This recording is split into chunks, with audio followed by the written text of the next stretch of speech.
امي جابت لي وش بابا نويل، امي جابت لي وش بابا نويل، امي جابت لي وش بابا نويل، امي جابت لي وش بابا نويل. الله حلو قوي. اسيبك هنا بقى، اقعد هنا لحد ما اجيلك. هروح اقول لاصحابي ان امي جابت لي وش بابا نويل وهيجي. ماشي؟ انا جاي السنه دي علشان الم كل وش العيال خدته مني السنه اللي فاتت. انا مش هسكت، انا بابا نويل. بس الدنيا مكحرته معايا، انا هاخد وشاشه هروح ابيعها. يلا. البنت ديت انا جبت لها وش السنه اللي فاتت، ده وشي انا هاخده واروح ابيعه. هلم وشاشه كلها من السوق. انا بابا نويل. يلا.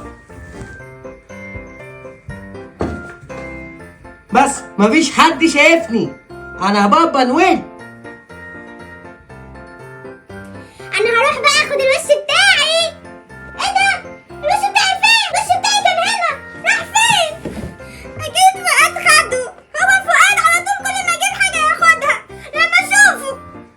يا بنت خد يلا، انت خدت الوش بتاعي ليه؟ وانا كل ما اجيب حاجه تاخدها؟ انا خدت الوش بتاعك؟ والله ما خدت حاجه والله. ده وانا جاي في الطريق قبل شفت حاجه غريبه قوي يا بنت.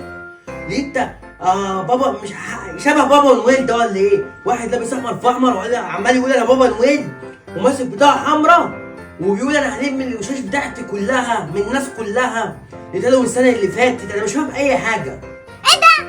يبقى انا شكلي ظلمتك. هو بابا نويل خد الوش بتاعي ان هو كده بياخد الهدايا كلها؟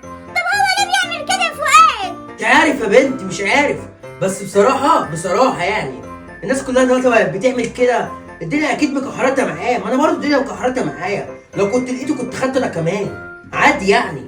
مشيها له وعديها له وجاب لك هدايا كتير قبل كده وفرحك صح؟ بصراحه جاب لي هدايا كتير قوي وانا صغيره، على طول كان بيجيب لي. خلاص انا مسامحاه. اقول لك يا فؤاد، ما تيجي نروح نسرق الشنطه بتاعته؟ خلاص ماشي انا موافق.